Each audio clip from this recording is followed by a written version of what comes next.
The quantum static hum of the UEA's Indomitable's bridge hung like a living membrane of technological anticipation.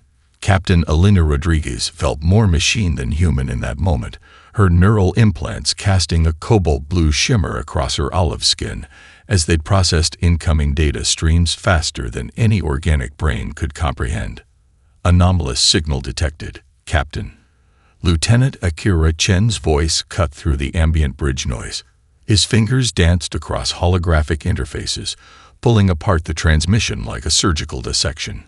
Origin point is impossible. Rodriguez's cybernetic eye, a marvel of human engineering that replaced her natural right eye after a Proxima Centauri engagement, zoomed and enhanced the fragmented data. What most would see as electronic noise, she saw as a story. Fragments of terror compressed into mathematical patterns that spoke of desperation. The 7th Interceptor Fleet wasn't a typical military formation. They were the phantoms of human military doctrine, a specialized unit designed to respond to threats that existed in the gray areas between diplomacy and total war. 12 ships, each a technological marvel that could obliterate entire planetary defense networks, moved in a complex quantum-locked formation that made them appear and disappear across multiple potential spatial coordinates. "Break it down, Chen," Rodriguez commanded, her voice a controlled blend of steel and curiosity. Lieutenant Chen's augmented brain worked in visible synchronization with the ship's eye. Holographic representations exploded around him. Linguistic algorithms, signal compression models, quantum probability matrices. It's a distress signal, but not like anything in our databases. The transmission is using a communication method that shouldn't exist. The bridge crew watched in collective silence. Each member was handpicked, their bodies and minds enhanced beyond standard human limitations. Genetic modifications, neural interfaces, quantum-entangled communication implants. They were living weapons as much as they were soldiers. Rodriguez leaned forward, her neural interface creating a direct sensory link with the ship's primary sensor array. The transmission wasn't just a message.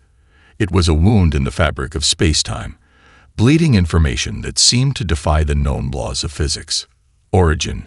she asked, already knowing the answer would be complicated. Chen's response came with a hint of scientific excitement barely contained beneath his military discipline. Somewhere in the Ophiuchus cluster, beyond current mapped territories, the signal suggests a civilization experiencing total systemic collapse. The bridge temperature seemed to drop. Total systemic collapse wasn't just a military term. It was a bureaucratic euphemism for genocide. Most naval commands would log the transmission, file a report, and continue their patrol. The 7th Interceptor Fleet operated under different protocols. They were humanity's unexpected response to the universe's hidden threats, a fleet that existed in the margins, ready to turn the impossible into a strategic advantage. Rodriguez's augmented eye ran multiple predictive scenarios simultaneously. Tactical assessments, potential diplomatic implications, resource allocation models, all calculated in microseconds. Her team watched her, knowing that her next decision would ripple across potential galactic conflicts. "Plot an intercept course," she finally said. "Maximum quantum drive. I want us at the transmission origin in 4 standard hours." The bridge erupted into synchronized action. Navigation systems recalculated stellar routes, weapon systems primed themselves with a soft electronic symphony, and the entire ship seemed to take a collective breath. They were hunting something, or something was hunting them. And humanity's most dangerous fleet was about to find out which. The quantum drive's dissolution left a momentary ripple in space, like a silent scream torn apart by the fabric of reality. The Ophiuchus cluster revealed itself in a tableau of absolute devastation that defied comprehension. What remained of the Lumina civilization was a graveyard of impossible scale. Massive orbital rings, once gleaming structures that spoke of millennia of technological progress, now hung like broken spider webs against the backdrop of a dying star system. Debris fields stretched for millions of kilometers, each fragment telling a story of systematic, ruthless destruction. "Holy hell," muttered Commander Michael Santos, his augmented vision parsing the carnage in real time. This isn't a battle. This is extinction. The Kralax ships dominated the system like mechanical parasites. They weren't merely vessels of war.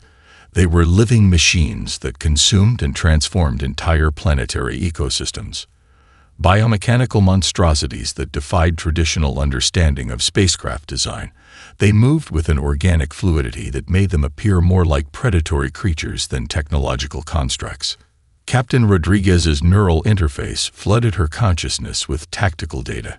Each Kralax vessel was a nightmare of adaptive technology. Hulls that could regenerate, weapon systems that evolved mid-combat, computational matrices that learned and predicted with terrifying efficiency. "Survivors?" she asked, her voice steady despite the horror unfolding before them. Lieutenant Chen's response came with clinical precision. Detecting approximately 0.03% of the original Lumina population. Scattered escape pods. Computational models suggest less than 50,000 individuals remain. The numbers were more than statistics. They were a death sentence. Holographic displays erupted around the bridge, showing multiple layers of sensor data, thermal signatures, quantum resonance patterns, electromagnetic emissions. Each layer told a different story of apocalyptic violence. The Kralax weren't just destroying the civilization. They were systematically dismantling every possible avenue of survival.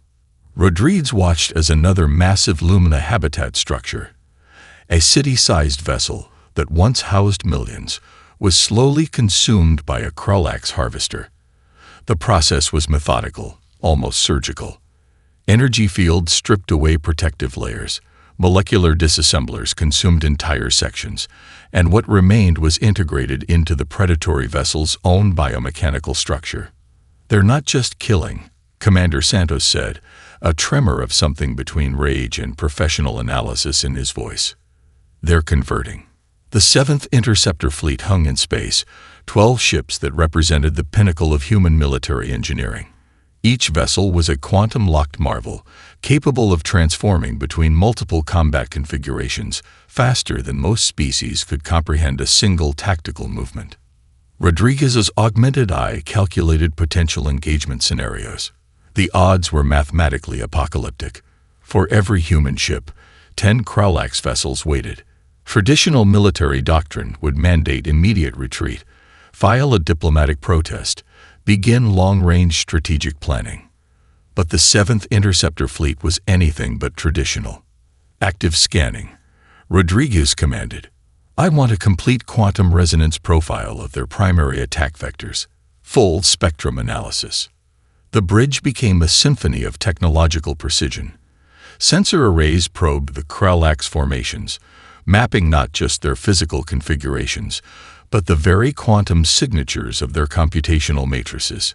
Humanity wasn't just preparing to fight.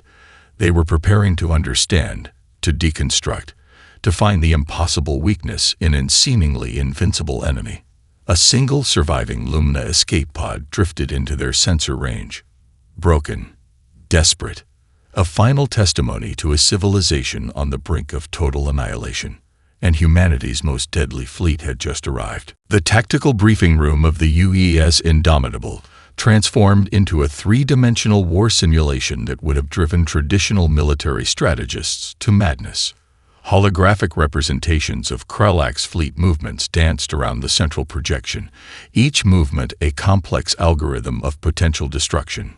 "We're looking at a 10-to-1 disadvantage," Commander Santos stated, his augmented brain processing multiple strategic scenarios simultaneously.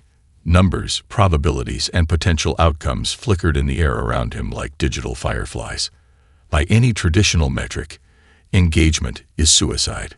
Captain Rodriguez stood at the center of the holographic maelstrom, her cybernetic eye parsing information at speeds that blurred the line between human intelligence and machine calculation. The room's ambient temperature seemed to drop with the weight of their strategic deliberation. "Traditional metrics," she repeated, the words a calculated challenge, "are why we exist." The 7th Interceptor Fleet wasn't just a military unit. They were humanity's quantum response to the universe's most complex threats, a living testament to human ingenuity that transformed impossible odds into strategic opportunity. Lieutenant Chen's neural interface projected a series of complex quantum probability matrices. Each line represented a potential battle scenario, branching and rebranching with mathematical precision. "Our primary advantage isn't firepower," he explained. "It's adaptability." The hologram shifted. Krulak's fleet formations, previously appearing invincible, began to reveal subtle weaknesses, microgaps in their defensive matrices, quantum resonance patterns that suggested underlying computational vulnerabilities, energy distribution anomalies that most species would never detect. "They're a collective intelligence," Rodriguez analyzed, her voice a controlled blend of scientific precision and strategic insight. "Centralized computational matrix, single point of failure." The implications hung in the air like a knife's edge. Every other known species would see an overwhelming force. The 7th Interceptor Fleet saw a complex system waiting to be systematically dismantled. Commander Santos brought up a series of historical engagement profiles. Humanity's most successful military interventions weren't about raw power, but about finding the most unexpected solution. The Martian pacification conflicts, the Europa quantum uprising, the Proxima Centauri realignment.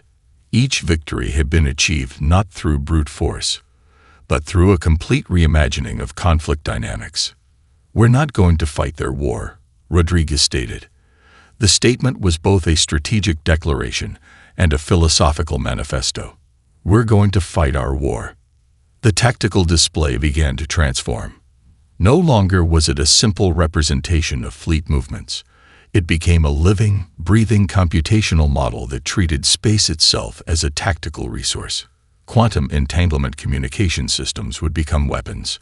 Gravitational manipulation would replace traditional weapon systems. The very fabric of space-time would be their primary battlefield. Computational model suggests a 2.7% chance of total mission success, Chen reported, a hint of excitement breaking through his professional demeanor. A lesser commander would see defeat. Rodriguez saw a challenge. 2.7%, she repeated, a ghost of a smile crossing her augmented features. "Those are pretty good odds." The tactical room fell silent. Outside, the remnants of the Lumina civilization drifted in desperate fragments. The Krulak's harvester ships continued their methodical destruction, and humanity's most dangerous fleet began to plan an intervention that would redefine the very concept of military engagement. Impossible wasn't a limitation. It was an invitation. The first strike was silence. Not the absence of sound, impossible in the vacuum of space, but a calculated digital void that spread through the Krulak's fleet like a quantum plague.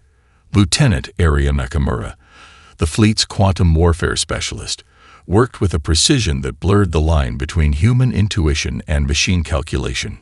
Her fingers danced across holographic interfaces, each movement a complex mathematical equation that rewrote the very fundamental communication protocols of the enemy's computational matrix. The human ships weren't just weapons platforms. They were living, breathing computational organisms designed to deconstruct and reconstruct battlefield dynamics. Initiating quantum dissonance protocol, she murmured, her neural implants casting a soft azure glow across her concentrated features. The Krulak ships began to stutter. Not physically. Their massive biomechanical structures remained intact, but in their fundamental communication infrastructure. Navigation systems received contradictory instructions. Weapon targeting matrices began to hallucinate phantom targets. Defensive protocols collapsed into recursive loops of impossible logic. Commander Santos watched the transformation with a clinical fascination. "We're not destroying them," he observed to Rodriguez. "We're fundamentally breaking their ability to understand conflict." It was warfare reimagined as a form of computational poetry. Each human ship deployed a multi-layered attack that defied traditional understanding of military engagement. Quantum-entangled communication systems became weapons more potent than any kinetic projectile. They didn't just jam signals, they rewrote the very language of communication. A Krell-Ax battleship suddenly rotated its primary weapon array toward its own supporting vessels. Another began executing a series of evasive maneuvers against non-existent threats. Their collective intelligence, once their greatest strength, became their most catastrophic vulnerability. They're a hive mind, Rodriguez analyzed, her cybernetic eye parsing multiple data streams simultaneously. But we're about to show them the weakness of collective thinking. The human fleet moved with a choreographed precision that suggested something beyond traditional military training. Each ship was both an individual weapon and part of a larger, living computational organism. They anticipated, they adapted, they transformed the very concept of battlefield dynamics. Area Nakamura's fingers continued their complex dance. What appeared to be random electronic pulses were actually a sophisticated linguistic attack, breaking down the Krell-Ax communication protocols at their most fundamental level. She wasn't just disrupting their systems, she was teaching them a new, incomprehensible language of conflict. Primary computational matrix destabilizing, she reported, her voice a blend of scientific excitement and professional calm. They're losing coherence. The Krell-Ax had conquered entire civilizations through their ability to adapt, to learn, to overwhelm through collective intelligence. Humanity's response was to treat their collective consciousness as a complex system waiting to be systematically deconstructed. Weapon systems remained largely unused. This wasn't a battle of destruction. It was a battle of understanding, of breaking down the most fundamental assumptions of conflict. A dozen Krell-Ax ships hung motionless, their once threatening forms now reduced to confused computational entities, unable to process the radical reimagining of warfare they were experiencing. They never considered, Rodriguez said quietly, watching the transformation, that intelligence could be a weapon more potent than any physical force. The first phase of intervention was complete, and humanity had just redefined the very concept of military engagement. The battlefield transformed into a canvas of technological revelation. Where the Krell-Ax expected overwhelming firepower, they encountered something far more terrifying: complete comprehension. The human fleet wasn't just fighting, they were systematically dismantling the very concept of the Krell-Ax's military doctrine. Lieutenant Commander Zara Kim took point on the next phase of intervention. Her specialty wasn't combat, it was systems analysis taken to its most extreme manifestation. Her neural interfaces began to extract and analyze the Krell-Ax computational architecture with a precision that bordered on technological vivisection. Their collective intelligence is a weakness, she broadcast to the fleet, her voice a clinical dissection of the enemy's fundamental design. They don't adapt, they assimilate. The distinction was critical. Adaptation meant learning, growing, changing fundamentally. Assimilation was a form of rigid consumption, absorbing without truly understanding. The Krell-Ax had conquered countless civilizations by overwhelming them, by consuming their technological infrastructure, by treating every encounter as a form of biological and technological harvesting. Humanity offered something entirely different. The human ships began to project computational models that were less weapons and more philosophical arguments, complex mathematical proofs that challenged the very foundation of the Krell-Ax's understanding of conflict, intelligence, and survival. Commander Santos watched the transformation with a mixture of scientific fascination and strategic calculation. We're not just fighting them, he observed to Rodriguez. We're teaching them the fundamental flaw in their existence. Each human vessel moved with a quantum-locked precision that suggested something beyond traditional military training. They weren't a fleet in the traditional sense. They were a living, breathing computational organism that treated space itself as a dynamic, malleable resource. Weapon systems remained largely dormant. The real assault was happening on a level of computational complexity that traditional military strategists could never comprehend.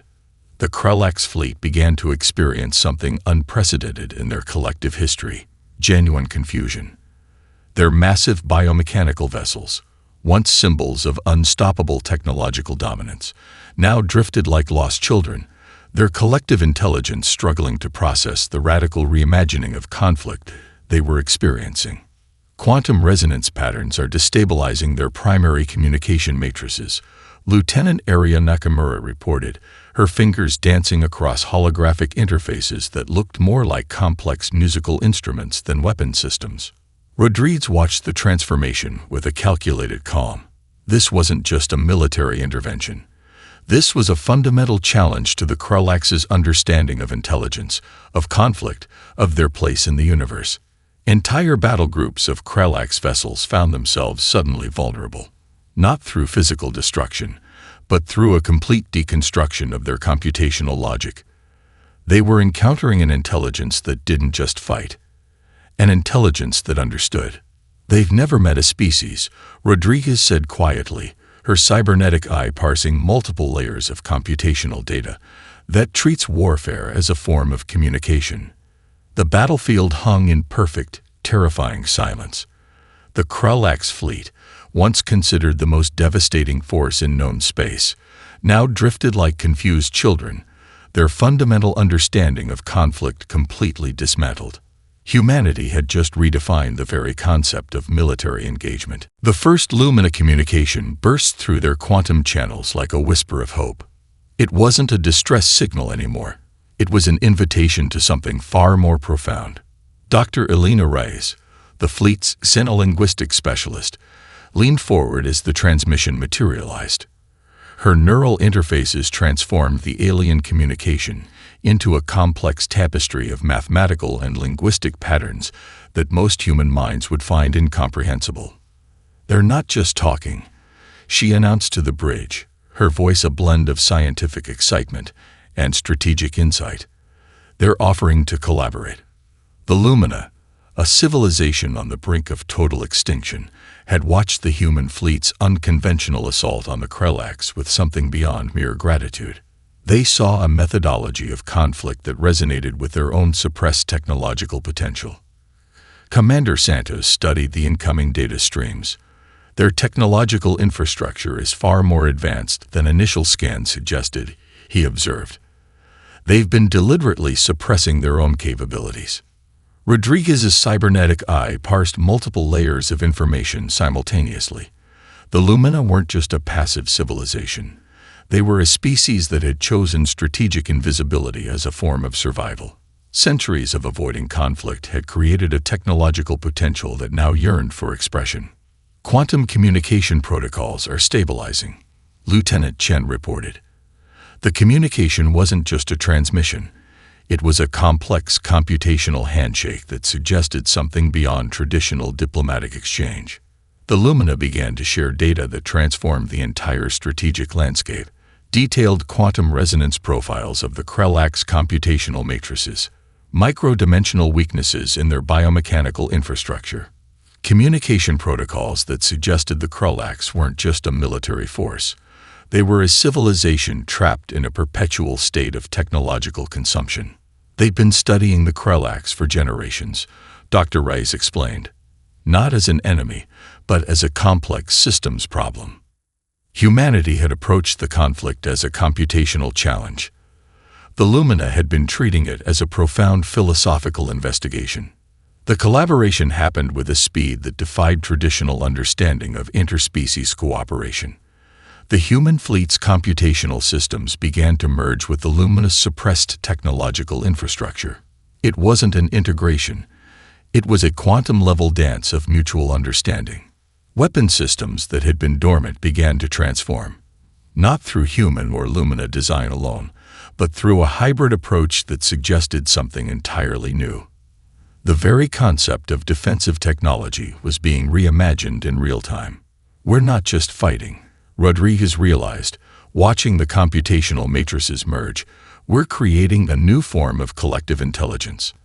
The Kralax fleet, once considered an unstoppable force, now found itself confronted by a hybrid intelligence that combined human computational creativity with Lumina's generational strategic insight.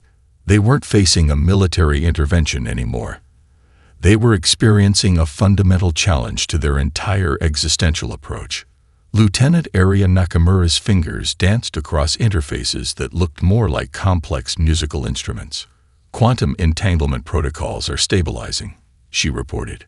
"We're creating something unprecedented." The battlefield transformed. No longer a scene of potential destruction, it became a canvas of collaborative potential. Humanity hadn't just come to rescue the Lumina. They had come to reveal a fundamental truth about intelligence, about cooperation, about the very nature of existence. And the universe was about to witness something it had never seen before. Space itself seemed to hold its breath. The combined human-Lumina force represented something far beyond a traditional military formation. They were a living computational entity, a hybrid intelligence that transformed the very concept of warfare into a multi-dimensional chess match played across quantum probabilities. Captain Rodriguez stood at the epicenter of this transformation. Her neural interfaces blazed with a cobalt intensity that made her seem more quantum algorithm than human. The Kralax fleet, once considered an unstoppable force of galactic conquest, now appeared almost primitive in comparison. Initiating final computational dissolution, Lieutenant Area Nakamura announced, her voice a clinical precision that masked the magnitude of what was about to happen. The attack was not a conventional assault. It was a complete deconstruction of the Kralax's fundamental existence. Quantum entanglement protocols created a network of computational interference that penetrated the very core of the Kralax collective intelligence. Where traditional weapons would have caused physical destruction, this hybrid force was dismantling the enemy's entire conceptual framework. Lumina scientists, who had spent generations studying the Kralax, provided microscopic computational vulnerabilities. Human strategic algorithms transformed these insights into a systematic dismantling of the enemy's collective consciousness. Commander Santos watched multiple holographic displays that transformed information into a living, breathing strategic landscape. "We're not destroying them," he observed to Rodriguez. "We're rendering their entire operational concept obsolete." The Kralax fleet began to experience something unprecedented in their history: genuine, existential uncertainty. Their biomechanical vessels, once symbols of uncontested technological supremacy, now drifted like confused children lost in a mathematical nightmare. Each human and Lumina ship moved with a precision that suggested something beyond military training. They were a living, breathing computational organism that treated space itself as a dynamic, malleable resource of strategic potential. Dr. Elena Reyes's xenolinguistic algorithms began to penetrate the Kralax communication matrices. It wasn't just about disrupting signals, it was about introducing a fundamental challenge to their entire understanding of intelligence, of existence, of purpose. Their collective consciousness is experiencing a complete existential recalibration, she reported, her voice a blend of scientific fascination and strategic insight. Entire battle groups of Kralax vessels found themselves suddenly vulnerable. Navigation systems collapsed. Weapon matrices transformed into recursive loops of impossible logic. Their once invincible computational infrastructure began to unravel like cheap fabric. Rodriguez understood the deeper strategy. This wasn't about destruction. This was about transformation. "We're offering them a choice," she said quietly, her cybernetic eye parsing multiple layers of computational data. "Evolve or become obsolete." The battlefield hung in a moment of perfect, terrifying silence. Massive Kralax vessels, each once capable of consuming entire civilizations, now drifted like abandoned children, their fundamental understanding of conflict, of existence, completely dismantled. Humanity and the Lumina had just rewritten the very rules of galactic engagement. The universe watched and learned. The aftermath was never about victory. In the quiet expanse of the Ophiuchus cluster, something profound had transpired. A transformation that would ripple across galactic civilization for generations to come. Captain Elena Rodriguez stood on the observation deck of the UES Indomitable, her cybernetic eye reflecting the slowly dispersing debris field that was once the Kralax invasion force. "They're not destroyed. Dr. Elena Rice explained, her voice a blend of scientific fascination and philosophical insight. They're evolving. The diplomatic breakthrough was unlike anything in recorded galactic history. The Krellak's collective consciousness hadn't been annihilated. It had been fundamentally restructured. Their entire conceptual framework of existence, of conquest, of survival had been systematically reimagined. Commander Santos reviewed the initial reports streaming in from quantum communication arrays. They're requesting diplomatic contact, he said, a hint of disbelief cutting through his professional demeanor. Not as conquerors, as students. The Lumina survivors watched with a mixture of hope and cautious wonder. An entire civilization that had existed on the brink of extinction now found itself at the center of a fundamental galactic transformation. Their suppressed technological potential, combined with human strategic thinking, had created something entirely unprecedented. Lieutenant Aria Nakamura's computational analysis continued to parse the massive data streams. The Krellak's computational matrix is restructuring, she reported. They're developing concepts of collaboration, of individual agency. It's like watching a species learn to think for the first time. Rodriguez understood the deeper implication. This wasn't a military intervention. It was a philosophical revolution. The human fleet had done more than defeat an enemy.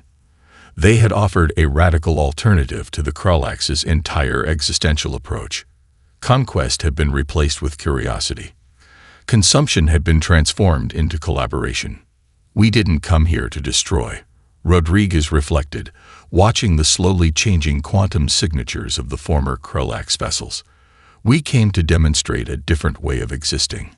Diplomatic channels began to open, not through traditional communication protocols, but through complex quantum entanglement matrices that suggested something beyond mere information exchange. The Krellak's were learning to communicate in an entirely new way.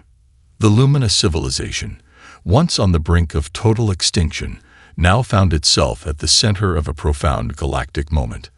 Their generations of passive resistance, their suppressed technological potential, had found unexpected purpose. We're witnessing the birth of a new form of galactic intelligence, Dr. Rice observed, her xenolinguistic algorithms continuing to parse the emerging communication patterns. The 7th Interceptor Fleet wasn't just a military unit anymore. They had become something more, ambassadors of a radical approach to existence. They had demonstrated that true strength wasn't about destruction, but about the capacity to understand, to transform, to offer an alternative.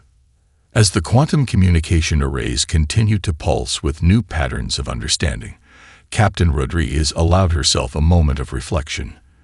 They had answered a distress signal, but they had done so much more than simply rescue a civilization.